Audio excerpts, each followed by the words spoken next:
State designate at the Finance Ministry, Charles Dubois, justifies controversial Ijapa deal, saying it is part of government's efforts to ensure Ghana beyond aid. If we can leverage that and multiply it and use that to raise a significant amount of money, we can then reinvest that money into some of the... Let him keep it there. We'll hear from him as he appears before Parliament's Appointments Committee. Minority Leader demands probe into government's handling of the Galamsey fight as he claims an official at the presidency is currently under arrest for his involvement in the illegal activity. We demand some other probe into the handling of this Galamsey thing. When you hear President Akufo-Addo say that go to court, ex-ante judicial powers are not vested in the president. Meanwhile, he's been revealing how illegal miners have mined around his farm after failing to hand over the farm to them. I have a farm, a cocoa farm and a teak farm. They said I should, because they had discovered some gold in my farm, that I should sell it to them. I said I wouldn't. You know what they did? They went and dug around the farm, so we can't enter. We'll hear from the majority leader on the illegal trade. Also, rescue effort underway at Bani, where some Galamsey miners are suspected to be trapped in a flooded mining pit. The rescue operation that is ongoing. The regional security coordinator is here, NADMO is here, the Ghana Police Services, and they are doing the best. We have the latest from our reporter on the ground in sports. Veteran coach Jay Sapon questions CK Akono's choice of an expatriate as one of his assistants. He calls it a betrayal of local coaches. And later, I think it's a tactic to just frustrate us. I feel my dreams are being shattered. the frustration of the Magai family in reaction to Achimota School's decision to appeal the court order asking the two Rastafarian students should be enrolled. Their lawyers say they are battle ready. Achimota has nothing to offer. They have no defense in this whole matter. They just want to enter into a protracted trial.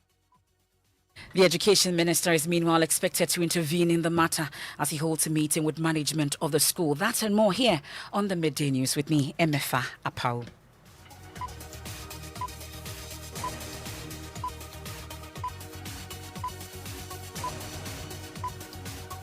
And this is your home of bold and fearless journalism. Thanks for your company. This afternoon, the Minority Leader Haruna Idrisu is demanding a probe into government's handling of the Galamsey fight as he claims an official at the presidency is currently under arrest for his involvement in the illegal activity. He says a gentleman called Damwa was arrested at the presidency a few days ago for his involvement, but there is an attempt to cover up the issue. He says the minority will not allow this cover-up to succeed. He accuses the president of acting illegally with the burning of excavators as well. He's been addressing the media ahead of the vetting of the ministerial nominees today.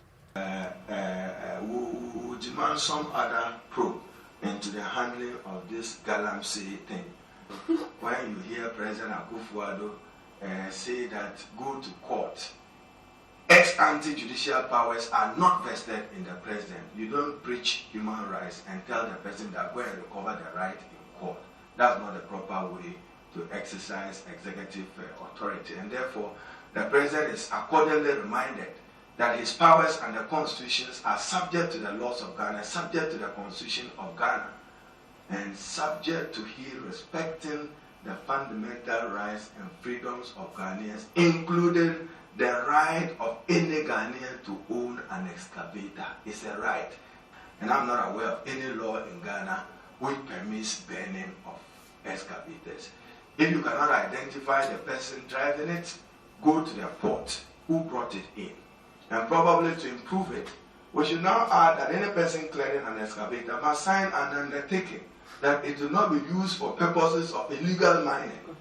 Then when he is in breach of law, you come to Parliament for us to give you the mandate to ban excavators. But as at this morning, we have not clothed any president of Ghana with powers to ban excavators. I find that an exercise in excess. He also must be interested in finding out who licensed them, who gave those licenses, when were they given. So we are demanding greater transparency, even in the president's quest to fight Galamsey. We are demanding more transparency. I hear a gentleman was picked up here some few days ago at Flagstaff House, the one Damwa.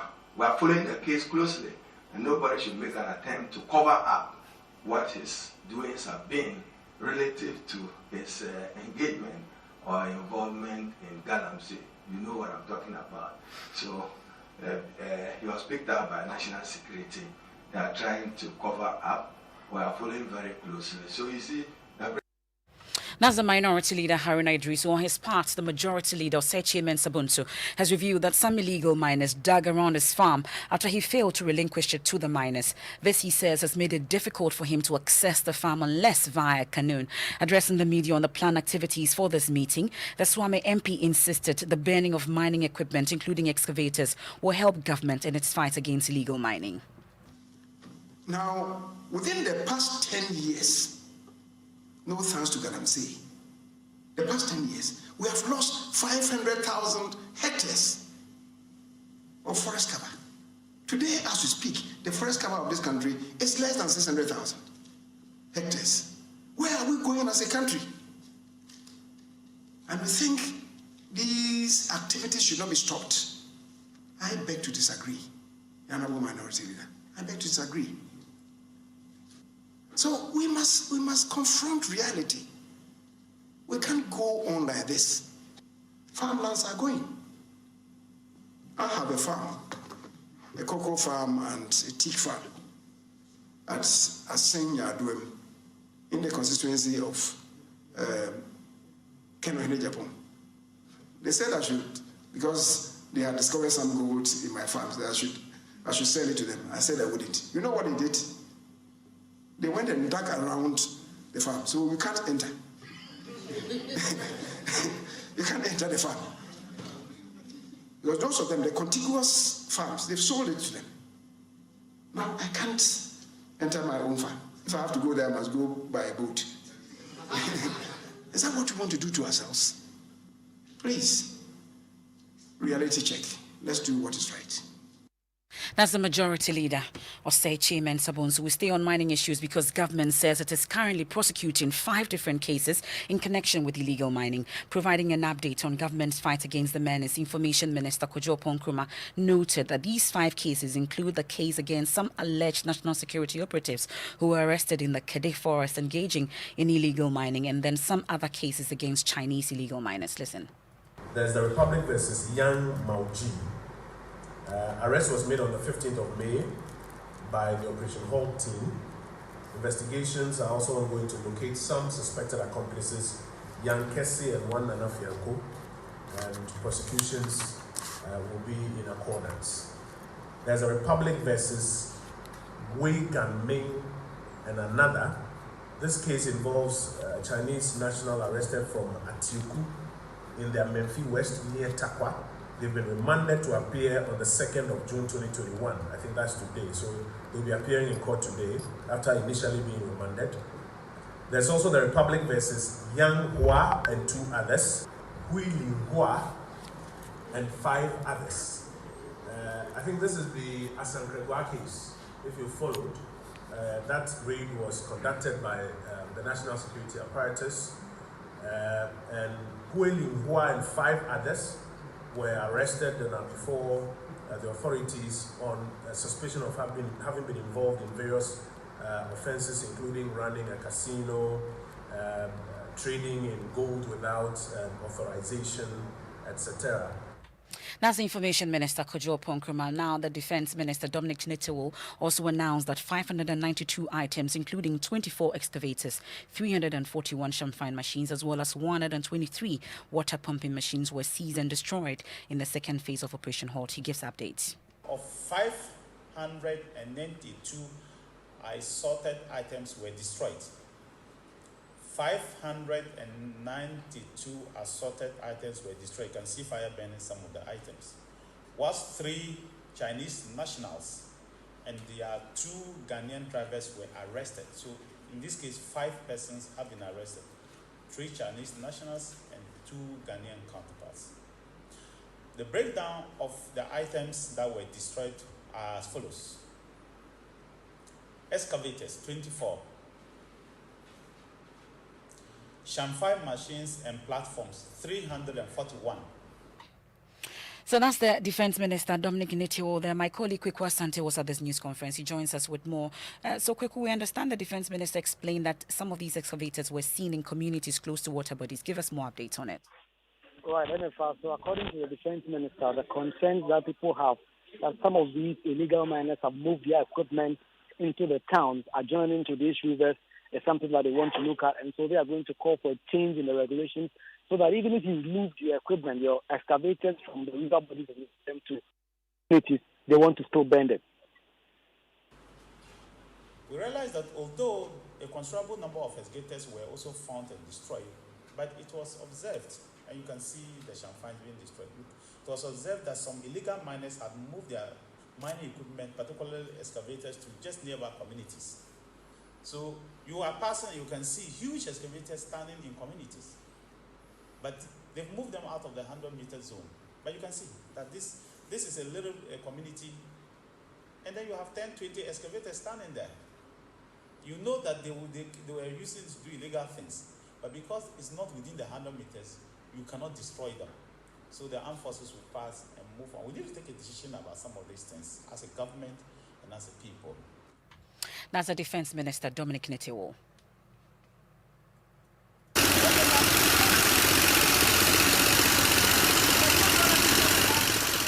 That's the sound of excavators being used to help drain a mining pit at Bani in the Upper East region, where police and municipal authorities are racing against time to rescue Galamsey miners there. The miners are suspected to be trapped in a mining pit which became flooded following heavy rains. Officials say the water in the pit has so far been drained, whilst the rescue team is in the process of ascertaining the number of bodies trapped in it. We are satisfied with the rescue operation that is ongoing. The regional security coordinator is here. NADMO is here. The Ghana Police Service is here. The Association of the Small Scale Miners Association in the Upper East region is also here, and they are doing their best. They also have support from their external partners who are doing massive operation in terms of drawing of waters from the pits. And we think that by the time the operation is over, we'll be able to determine the real situation as to whether there are casualties or there are no casualties. As of now, the assumption is that there are missing persons. But to be able to determine whether it is one, it is two, it is three, the rescue operation, when it is finished, we'll be able to confirm that. But so far, we are satisfied. So that's the police commander for Talensi District. My colleague Albert Sori has been monitoring events there. He joins us with the very latest. Albert, what's the latest on the ongoing rescue efforts? It appears I've lost my colleague Albert Sori there on the phone, but as and when we get him, we'll bring you the very latest on that rescue operation. But I'll bring you back to Accra and take you to Parliament this time, where the Minister of State designate at the Finance Ministry, Charles Edubuahin, says the controversial Ejapa deal is part of government's efforts to ensure Ghana Beyond Aid. Responding to questions at his vetting before Parliament Appointments Committee, he said the arrangement is nothing new. Mr. Chairman, I think that in the spirit of Ghana Beyond Aid, Ghanaians and our country as a nation need to be able to find ways to leverage our own resources to provide the capital needed for the growth. We are the beneficiaries of a royalty stream from our gold mining companies, ranging from about $135 million and above on average annually. And if we can leverage that and multiply it and use that to raise a significant amount of money, we can then reinvest that money into some of the... Chairman, let him keep it there. What's the value of our gold mineral resources quantified and known to you that you want to borrow against? What value will you place on Ghana's mineral resources? Not just gold. Unless you are suggesting to this committee that it's only gold which was being targeted. My understanding is minerals, not just gold. But what's the value of our mineral resources? It depends on. It's very difficult to put a value on our mineral resources. I think on average, and I'm talking about gold specifically because we're just looking at gold, we do about 2.9 million ounces a year in gold production. But our reserves, I think, are about 40 million ounces. So, and this is confirmed reserves that we believe we have in the ground. But these are in the ground. They haven't been extracted yet. I put a value on it. Is it true? The same Canadian center says that it's worth about $3 billion US. Is that right? I think the Canadian Center was referring specifically to Ejapa and the specific assets or royalty streams that we're looking to monetize. That's the Minister of State designated there in charge of Finance, Charles Dubois, currently before the Parliament's Appointments Committee. Correspondent Joseph Opoku-Gakpo will join us shortly. But let me take you to the Ashanti region, where residents of Onyina Nufu say they continue to live in fear a week after a tanker accident killed 3 people in that community. They described the tanker explosion as the most terrifying experience in the accident-prone spot. Love FM's Nanaya Ojima takes a trip back to the small community lying along the Tepa Mankras Road to gauge the mood. Yes, the first of a 2-part report.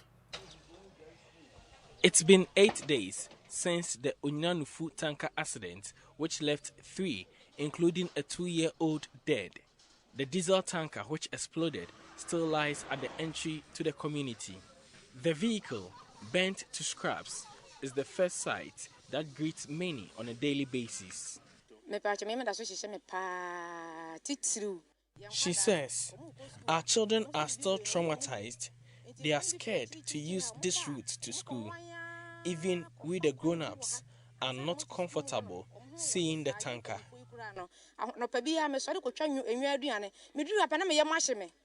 12 homes were consumed by the fire. The homeless are now putting up with friends and relatives whose homes are intact. Dauda Frimpong is one of the 3 men still sleeping in the mosque. He found a friend to accommodate his wife and 2 children. His plan to get the family back under one roof is hindered by financial constraints. I do not have enough to rent here. I am considering somewhere cheaper, irrespective of the distance to my farm. It is the only way out. The debris of homes destroyed by the fire still stands in the center of the community. Some community members are yet to return to their farms a week after the incident. Many rushed from their farms to rescue their families, an experience that keeps playing back on their minds. The residents of Onyina Nufu continue to call for government support to rebuild the community.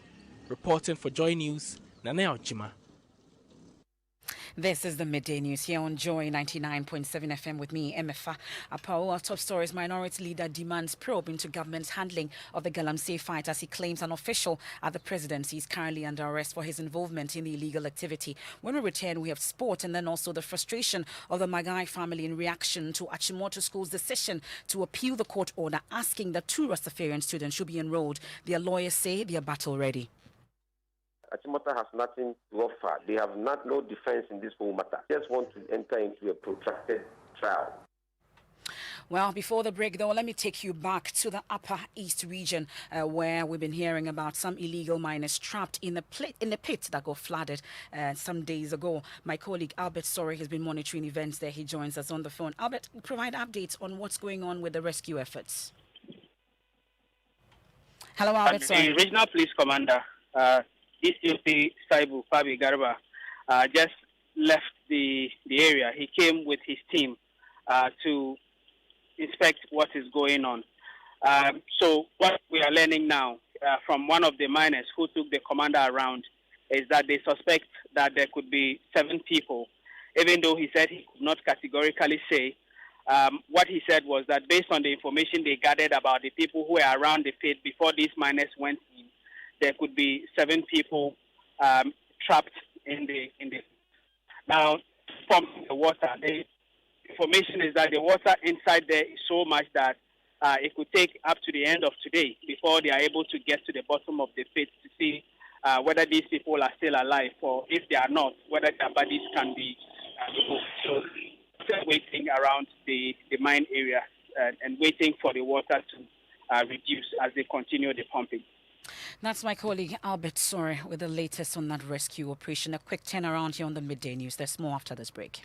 This bulletin is live in the Volta region on Jubilee Radio Keta, Volta Premier and Kekali Radio in Ho, Lolonyo FM in Hohoi, Pando FM in Pando, Fafa Radio in Joje, Radio Hogba in Angloga, Klenam Radio Bato, Victory FM Aplao. In the eastern region, we're on K Poly Radio in Kofrodia. In the northern region, we're on Bishara Radio, Radio 123 and Radio Justice in Tamale. And in Savannah region, we're on Inkelege FM in Bole. In the upper east region, we're live on A1 Radio and Dreams FM in Bogatanga and Radio Fumbese in Fumbese. In Upper West, we're live on Radio Sonmale in Wa, Radio Freed in Nandom, Radio Wa in Wa, and Bolu FM in Bolu. In the Bono East region, we're on Gaskia FM in Techiman. In Bono region, we're on Sky FM and Parrot FM in Sunyai. Central region, we're live on ATL FM in Cape Coast. And in the Western region, we're on Radio Max in Takrady.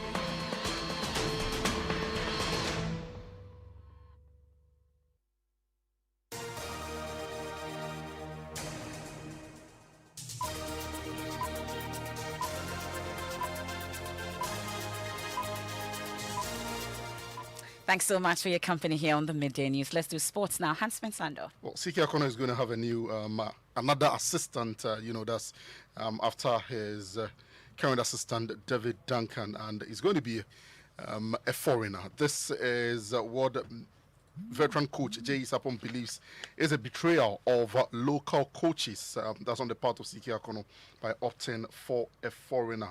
Now, on the 30th of May, the Executive Council of the Ghana Football Association agreed to a request by Akono for the appointment of a second assistant coach. And we understand that that coach is in the person of Patrick Gravaras, who is a UEFA licensed A coach. Let's listen to Coach Jay Sapon.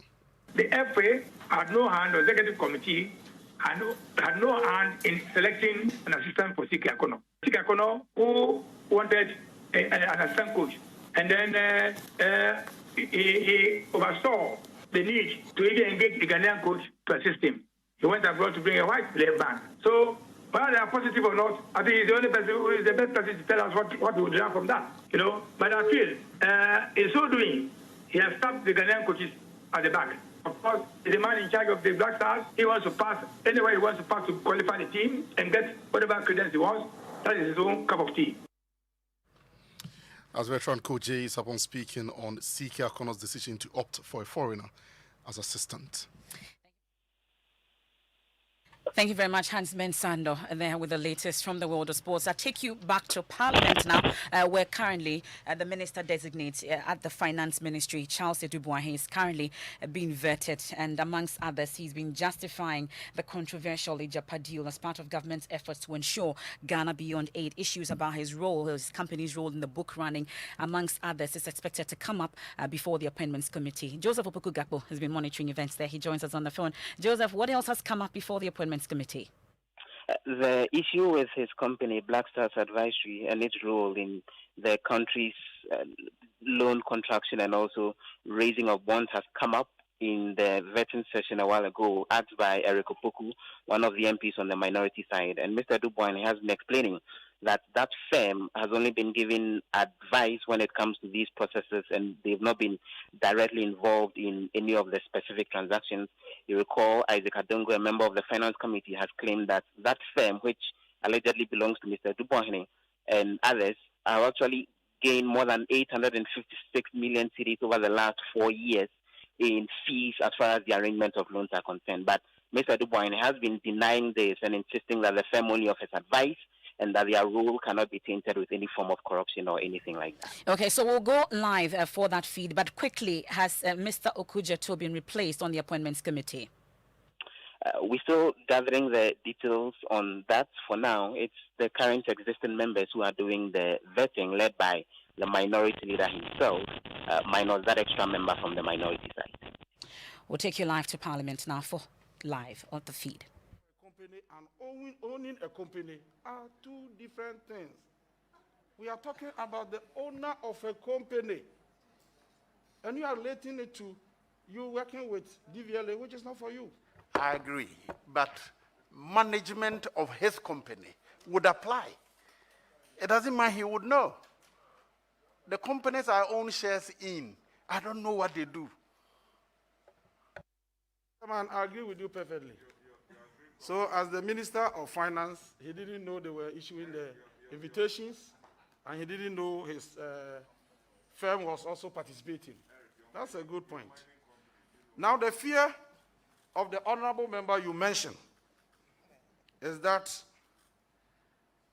with your firm in that capacity and you moving into that ministry, there is going to be conflict of interest that will affect the interests of our nation.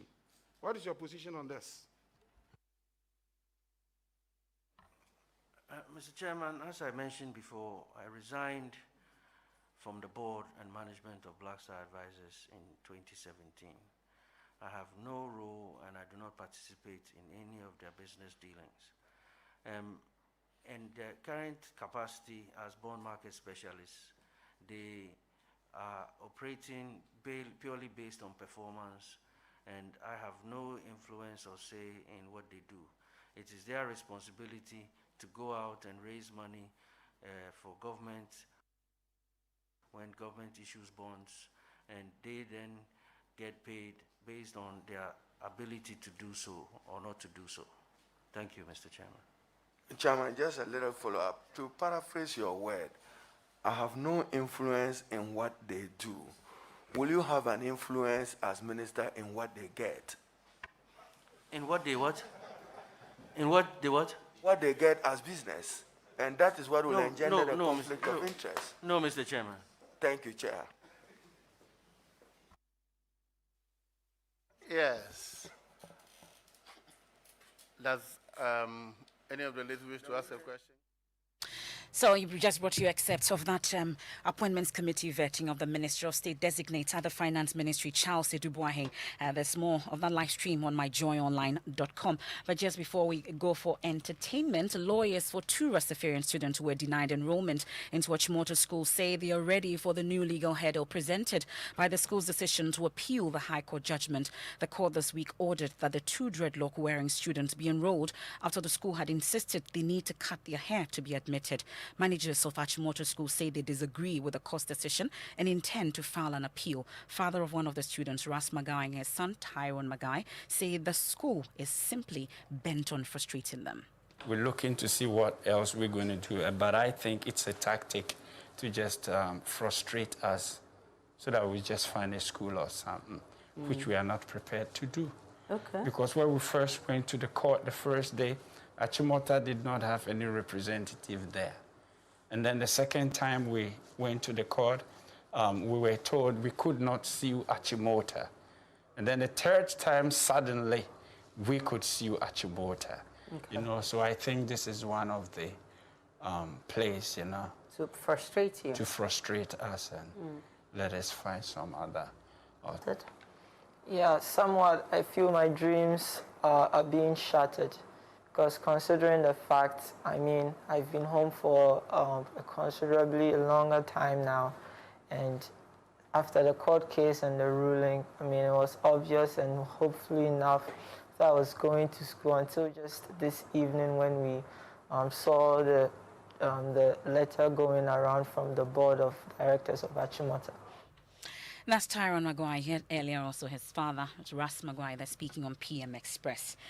Now it's time for Showbiz. Mapito Tibidi. And MFA Joy Entertainment presents to you Celebrate, a new and exciting concept. DJ Black tells us all about it. Celebrate is to, of course, bring attention to some of our marvelous musicians. And this Friday, we're setting all off. We're celebrating Trickmatic. Okay. It's music for us, by us. It's going to be on all our shows, all our platforms, all our Joy FM platforms. So throughout the day, you hear songs about Trickmatic. People are going to be calling in, telling us, you know, their favorite Trickmatic songs and their favorite Trickmatic moments. Also, it's going to be the first Friday of every month. Yes, I am an African and I rep the motherland, and I am a problem. Do you know that too?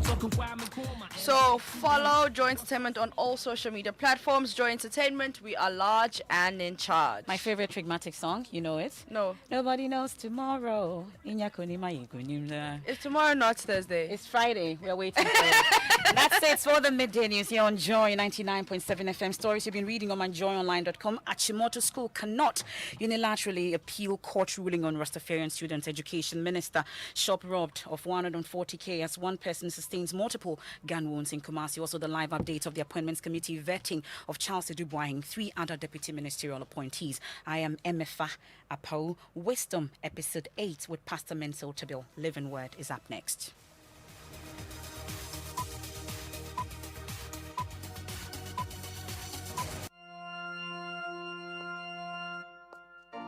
Imagine strutting into the most anticipated wedding of the year. Only to see 7 other girls wearing your exact same outfit.